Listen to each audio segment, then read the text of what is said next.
Assalamu alaikum everyone. In today's video we are going to study about the anatomy of human heart. इससे पहले एक video में हमने heart के actual model पे स्टडी किया था हार्ट के डिफरेंट फीचर्स को, but in this video we are going to study all the details of heart anatomy in 2D model, okay, और the 2D diagram. First of all let's see, हमारे पास heart में 4 different chambers होते हैं, ठीक है. 2 of them are called atria and 2 of them are called ventricles. ये जो हमारे पास एस्पेक्ट है ये हार्ट की लेफ्ट साइड है and this aspect is the right side of the heart. So the upper portion here it's called right atria. Okay, this is right atria of the heart and this is right ventricle of the heart. Then we have left atria and this is left ventricle.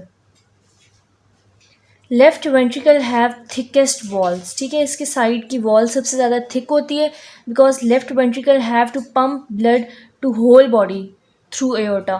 तो whole body को जब इसने pump करना है ना तो it must be powerful enough, तो इसलिए इसकी वॉल्स सबसे ज़्यादा स्ट्रॉन्ग होती हैं. राइट एट्रिया में हमारे पास पूरी बॉडी से सारा ब्लड आ रहा होता है, ठीक है. तो हमारी जो जितनी भी लोअर एक्सट्रीमिटीज़ हैं, for example are legs, abdomen, वहाँ से सारा ब्लड नीचे की तरफ से ऊपर आएगा, ठीक है, through inferior vena cava. This is inferior vena cava, IVC में इसको लिख रही हूँ. इन्फीरियर वेना कैवा से आ रहा होता है blood in the right atria. Similarly superior vena cava है, ये हमारे पास सुपीरियर वेना कैवा, ये ब्लड रिसीव कर रहा होता है फ्रॉम हेड रीजन, और हमारे पास अपर एक्सट्रीमिटीज़ वहाँ से सारा ब्लड चेस्ट रीजन से जो है ना वो आ रहा होता है through superior vena cava into the right atrium.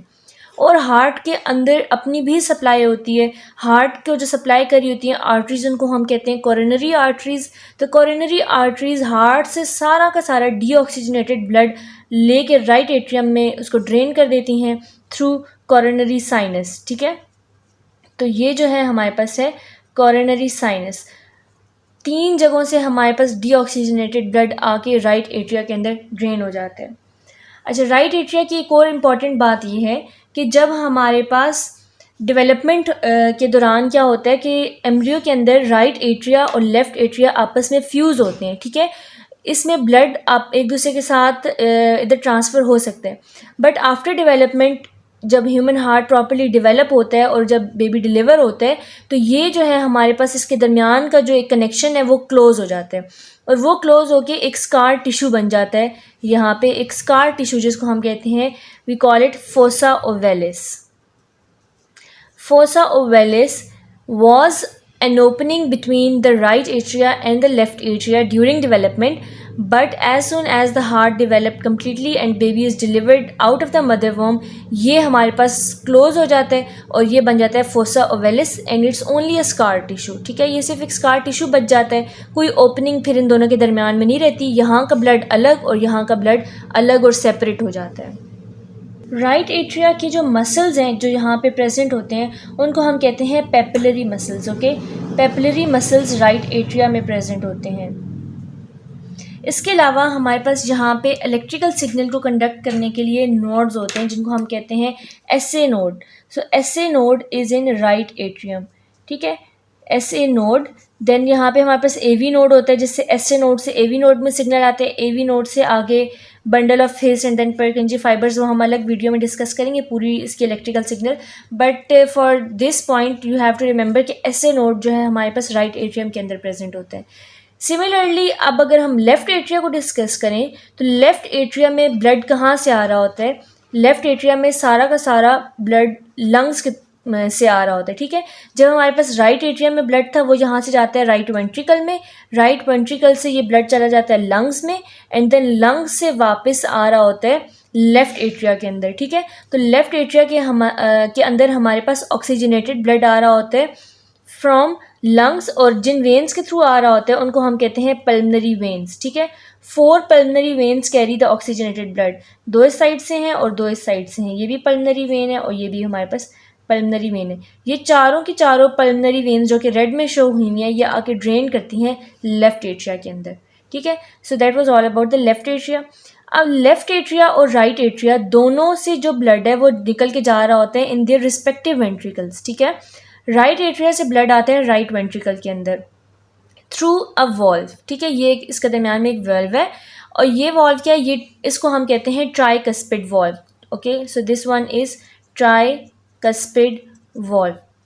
अगर मैं आपको वॉल्व की थोड़ी सी एनेटमी दिखाऊं तो हमारे पास वॉल्व की जो इंटरनल एनेटमी है वो इस तरह होती है कि लेट सपोज ये हमारे पास एक वॉल्व है, ठीक है, तो वॉल्व के अराउंड ये एक एंडोथीलियल लाइनिंग होती है, ठीक है, this one is the endothelial lining. और इस एंडोथीलियल लाइनिंग के अंदर हमारे पास कुछ स्ट्रक्चर्स कुछ लेयर्स प्रेजेंट होती हैं जिनको हम कहते हैं जोना फाइब्रोसा, जोना स्पॉन्जियोसा एंड जोना वेंट्रिकुलरिस। तो वो हमारे पास इतना इंपॉर्टेंट नहीं है इस लेवल के लिए, बट इसके अंदर कुछ जोना लेयर्स होती हैं और साइड पे एंडोथीलियल लाइनिंग होती है। इस तरह हमारे पास एक वॉल्व बनता है। Okay, so now let's move back to the valves. अब वॉल्व का काम क्या होता है? वॉल्व का काम होता है कि बैक फ्लो को प्रिवेंट करे, जो हमारे पास राइट वेंट्रिकल में ब्लड आ गया उसको वापस राइट एट्रिया में ना जाने दे। ये काम है इस वॉल्व का। ये काम करने के लिए इस वॉल्व को कभी ओपन होना है और कभी क्लोज होना है, तो इसके ओपन और क्लोजर को कंट्रोल करने के लिए यहाँ पे हमारे पास कुछ फाइब्रस बैंड्स होते हैं, ठीक है। ये हमारे पास फाइब्रस बैंड्स हैं जो कि इस वॉल्व को अटैच करे होते हैं इन वेंट्रिकल की वॉल्स के साथ, ठीक है। इसको हम कहते हैं कॉर्डी टेंडिनी, कॉर्डी टेंडिनी। ये कॉर्डी टेंडिनी फाइब्रस बैंड्स हैं जो कि इन वॉल्स को खींचती हैं, तो ये वॉल्स जो है क्लोज हो जाती हैं, और जब इनको लूज़ करती हैं तो ये वॉल्स थोड़े से ओपन होते हैं, ब्लड इसके अंदर एंटर हो जाता है, ठीक है। अब जो कॉर्डी टेंडिनी है वो बेसिकली पीछे से कनेक्टेड है कुछ मसल्स के साथ, ठीक है। यहाँ पे कुछ मसल्स होते हैं जिनके साथ ये कॉर्डी टेंडिनी अटैच हैं, और उन मसल्स को हम कहते हैं papillary muscles. Okay, so these ones are papillary muscles, ठीक है। ये बात क्लियर है। हमारे पास वॉल्व है, वॉल्व कॉर्डी टेंडिनी के साथ अटैच है, कॉर्डी टेंडिनी आगे जाके हमारे पास पेपिलरी मसल्स के साथ अटैच है। इस तरह ब्लड हमारे पास आ गया ट्राइकस्पिड वॉल्व के थ्रू राइट वेंट्रिकल में। अब राइट वेंट्रिकल से इस ब्लड ने जाना है लंग्स के पास थ्रू दिस रूट। ये हमारे पास पूरा है पल्मनरी ट्रंक। पल्मनरी ट्रंक आगे डिवाइड हो जाएगा दो हमारे पास ब्रांचेस में, जो कि हमारे पास बनाती हैं पल्मनरी आर्टरीज, और ये दोनों आर्टरीज हमारे पास एक चली जाएगी लेफ्ट लंग के पास, एक चली जाएगी राइट लंग के पास। So this one is pulmonary trunk, और ये हमारे पास हैं पल्मनरी आर्टरीज। और पल्मनरी आर्टरीज के अंदर जैसे कि हमें पता है कि इसमें डीऑक्सीजनेटेड ब्लड है जो कि लंग्स के पास जा रहा है। ओके, अब जो वॉल्व एक यहाँ पे भी प्रेजेंट है, ये वॉल्व इस ब्लड को, पल्मनरी ट्रंक में जाने वाले ब्लड को वापस आने से रोकता है। तो इस वाले वॉल्व को हम क्या कहते हैं? Pulmonary semi lunar valve. Semi lunar इसलिए क्योंकि हाफ मून की तरह इसकी शेप होती है, तो इसको हम कहते हैं पल्मनरी सेमी ल्यूनर वॉल्व, ठीक है, पल्मनरी सेमी ल्यूनर वॉल्व। इसके थ्रू चले आप, ब्लड चला गया आप पल्मनरी ट्रंक के थ्रू लंग्स के पास, लंग्स से वापस आ गया हमारे पास यहाँ से पल्मनरी वेन्स के थ्रू लेफ़्ट एट्रिया में, जो हमने डिस्कस कर लिया। अब लेफ़्ट एट्रिया से ये ब्लड आ रहा है लेफ़्ट वेंट्रिकल के अंदर। यहाँ पे जो हमारे पास वॉल्व है उसको हम कहते हैं बाइकस्पिड वॉल्व, ठीक है, क्योंकि इसके दो कस्प होते हैं तो इसलिए इसको बाइकस्पिड, या फिर इसको हम मिट्रल वॉल्व भी कहते हैं। Okay, this one is also mitral valve. अब मिट्रल वॉल्व के थ्रू ब्लड आएगा। सिमिलरली वहाँ पे भी इसी तरह कॉर्डी टेंडिनी के बैंड्स हैं, ठीक है, कॉर्डी टेंडिनी के बैंड्स इसको कनेक्ट कर रहे हैं टू द पेपिलरी मसल्स, यहाँ के पेपिलरी मसल्स के साथ। ओके, और ब्लड आ गया सारा हमारे पास लेफ्ट वेंट्रिकल के पास। अब लेफ्ट वेंट्रिकल इसको ब्लड को पुश अवे करेगा इन द एओर्टा, जो कि हमारे पास पिंक कलर में शो हुआ हुआ है, और एओर्टा में जो यहाँ पे वॉल्व है उसको हम कहते हैं aortic semi lunar valve. ASLV के साथ मैंने इसको लिखा है एओर्टिक सेमी ल्यूनर वॉल्व। इसके थ्रू ब्लड चला जाएगा एओर्टा के अंदर, ठीक है। सो दिस वन इज एओर्टा। अच्छा, अब एओर्टा की जो आगे हमारे पास डिवीज़न हुई है उसको हम देख लेते हैं। एओर्टा के पास जब ब्लड चला गया ना, यहाँ पे लेट सपोज ये हमारे पास ब्लड एओर्टा के पास चला गया, एओर्टा से आगे ये डिवाइड हो जाएगा इनटू डिफरेंट ब्रांचेस, ठीक है। और वो ब्रांचेस क्या है हमारे पास? जो सबसे लेफ़्ट साइड पे है इसको हम कहते हैं लेफ़्ट सबक्लेवियन आर्टरी। अब सारी आर्टरीज होंगी क्योंकि हार्ट से दूर याद रखने का तरीका ये है, जो चीज़ हार्ट से अवे लेके जा रही है ना ब्लड को, वो आर्टरी होती है।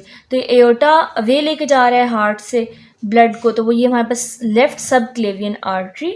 फिर सेकंड हमारे पास जो आती है उसको हम कहते हैं left common carotid artery. 2 arteries हो गई, ये हमारे पास लेफ़्ट साइड पे ब्लड लेके जा रही हैं। लेकिन राइट साइड पे ब्लड लेके जाने के लिए एक सिंगल आर्टरी है और इसको हम कहते हैं ब्रेकियोसेफेलिक आर्टरी। लेकिन अब ऐसा तो हो नहीं सकता कि एक साइड पे 2 आर्टरीज जा रही हैं और एक साइड पे एक आर्टरी जा रही है। तो होता ये है कि ये जो ब्रेकियोसेफेलिक आर्टरी है ये आगे जाके डिवाइड हो जाती है 2 ब्रांचेस में, और ये क्या बना देती है, एक साइड पे ये बना देती है राइट सब क्लेवियन आर्टरी और एक साइड पे ये बना देती है राइट कॉमन कैरोटिड आर्टरी। ठीक है, ये लेफ्ट सब क्लेवियन और लेफ्ट कॉमन कैरोटिड था, यहाँ पे राइट सब क्लेवियन और राइट कॉमन कैरोटिड है। लेकिन बस डिफरेंस ये है, और इसकी वजह ये भी है कि कुछ लोग कहते हैं कि यहाँ पे हमारे पास हार्ट का जो राइट साइड वाली जगह है वहाँ पे स्पेस बहुत कम है इन 2 आर्टरीज़ के इमर्ज होने की, इस वजह से वो सिंगल एक ही आर्टरी ब्रेकियोसेफेलिक के थ्रू निकलती है और आगे जाके जो है वो डिवाइड हो जाती है। अब एओर्टा यहाँ से जब जाएगा, इन तीनों को ब्रांचेस देके फिर एओर्टा नीचे डिसेंड कर जाएगा, डिसेंडिंग एओर्टा बन के ये यहाँ पे असेंडिंग एओर्टा था, फिर आर्च ऑफ एओर्टा बना, और अब ये जब नीचे आएगा तो ये डिसेंडिंग एओर्टा बन जाएगा और ये नीचे पूरी बॉडी के डिफरेंट जितनी भी लोअर एक्सट्रीमिटीज़ हैं हर जगह पे ब्लड लेके जाएगा और वहाँ से डीऑक्सीजनेटेड ब्लड सारा इन्फीरियर वेना कैवा से वापस राइट एट्रिया के अंदर आना शुरू हो जाएगा। अच्छा, अब एक और चीज़ जो यहाँ पे इंपॉर्टेंट है वो ये है कि जब हमारे पास ये ब्लड यहाँ से जा रहा है ना, तो ब्लड को एक तरह का आउटफ्लो मिल रहा है कि वो ब्लड यहाँ से इस पल्मोनरी ट्रंक की तरफ चला जाए। उस जो आउटफ्लो है ना उसको हम कहते हैं इनफंडिब्यूलम। ठीक है, ये जो आउटफ्लो यहाँ पे बन रहे हैं, सो दिस आउटफ्लो इज इनफंडिब्यूलम। इसी तरह जिस तरह हमारे पास राइट साइड का ब्लड जब जा रहा होता है पल्मोनरी ट्रंक के अंदर तो वहाँ पे हमारे पास इनफंडिब्यूलम बनता है, इसी तरह अगर लेफ़्ट का अगर हम देखें तो लेफ़्ट से जो आउटफ्लो मिल रहा है इस ब्लड को लेफ़्ट वेंट्रिकल से इस एओर्टिक जो हमारे पास ये पूरे वेसल है इसके अंदर एंटर होने के लिए जो आउटफ्लो मिलता है उसको हम कह रहे होते हैं वेस्टिब्यूल। ओके, ये हमारे पास एओर्टिक वेस्टिब्यूल भी इसको कह सकते हैं, एओर्टिक वेस्टिब्यूल। ये जो है हमारे पास एक तरह का आउटफ्लो जो है वो पाथ प्रोवाइड कर रहा होता है। अच्छा, अब हमने हार्ट के तकरीबन सारे फीचर्स को स्टडी कर लिया है। एट द एंड हम डिस्कस करते हैं हार्ट की लाइनिंग्स को। हार्ट की linings very very very important.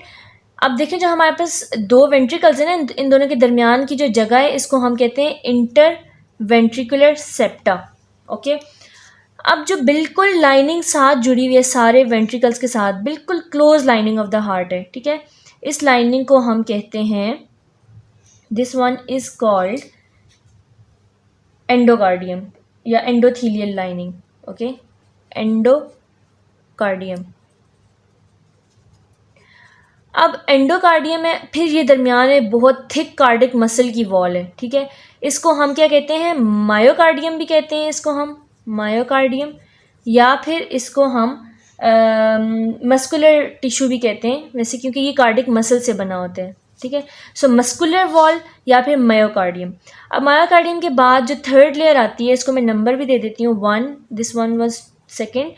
अच्छा, अब ये इससे आउटर लेयर जो है वो हमारे पास जो थर्ड लेयर है उसको हम क्या कह देंगे, एपिकार्डियम, क्योंकि ये हार्ट की आउटर कवरिंग है इसलिए इसको हम एपिकार्डियम कहते हैं। बट एपिकार्डियम का एक और नाम भी होता है जिसको हम कह रहे होते हैं visceral layer of serous pericardium. ठीक है, विसरल क्यों, क्योंकि ये बिल्कुल हार्ट के साथ अटैच्ड है, that's why it's the visceral layer of serous pericardium.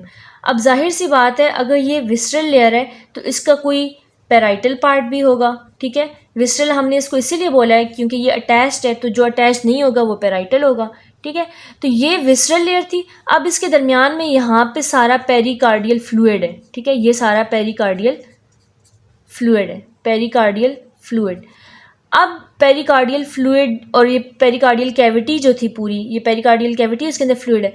इसके बाद जो हमारे पास लेयर बन रही है यहाँ पे, ये रेड कलर में जो शो हुई हुई है, इस लेयर को हम कहते हैं, ये 4th नंबर पे जो आ गई, इसको हम कहते हैं parietal layer of serous pericardium. ठीक है, parietal layer of serous pericardium. अब आपको ये बात समझ आई? जो हमारे पास एपिकार्डियम था उसको हमने विसरल लेयर कहा, तो visceral layer, then parietal layer red में, और दरमियान में हमारे पास पेराइटल कैविटी है जिसके अंदर पेराइटल फ्लूइड है। अब ये हमारे पास 3 लेयर्स अंदर होगी, एंडोकार्डियम, मेयोकार्डियम, एपिकार्डियम। देन फिर हमारे पास विसरल लेयर जो कि एपिकार्डियम को ही कहते हैं, और पेराइटल लेयर, और सबसे बाहर हार्ट के बिल्कुल आउटर सरफेस पे एक और हमारे पास लेयर है, एक और हमारे पास शीट है जिसको हम कह रहे होते हैं फाइब्रस पेरिकार्डियम, ठीक है। और fibrous pericardium outer most layer of the heart है, और फाइब्रस पेरिकार्डियम एक डेंस इरेगुलर किस्म का कनेक्टिव टिश्यू है, और ये इसका फंक्शन क्या होता है कि एक तो ये हार्ट को सराउंड कर रहा है, सेकेंडली इसको प्रिवेंट कर रहा है, और जो हमारे पास अंदर के इसके डिफरेंट स्ट्रक्चर्स हैं उनको बाहर के प्रेशर से जो है ना वो महफूज करके रखते हैं। So that was about the different layers of the heart. अच्छा, इसमें एक इम्पॉर्टेंट चीज़ है जो कि मैं यहाँ पे आपको बता देती हूँ, ये एग्ज़ाम में भी पूछी जाती है, वो ये है कि जो हमारे पास पल्मोनरी ट्रंक है ना, पल्मोनरी ट्रंक जहाँ पे बाइफरकेट हो रहा है, दो में डिवाइड हो रहा है, एक राइट साइड पे जा रही है और एक लेफ्ट साइड पे इसकी ब्रांच जा रही है, ठीक है।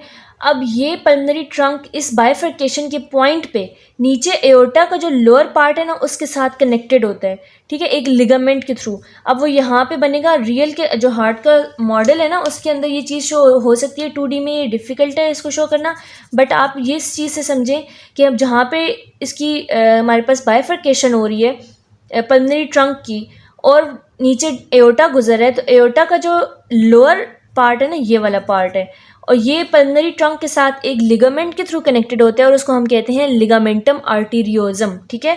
मैं यहाँ पे लिख देती हूँ, लिगामेंटम आर्टीरियोजम, ये एक अंदर का पॉइंट है, और ये जो है ना एग्जाम में पूछा जाता है, सो ये आपने याद रखना है।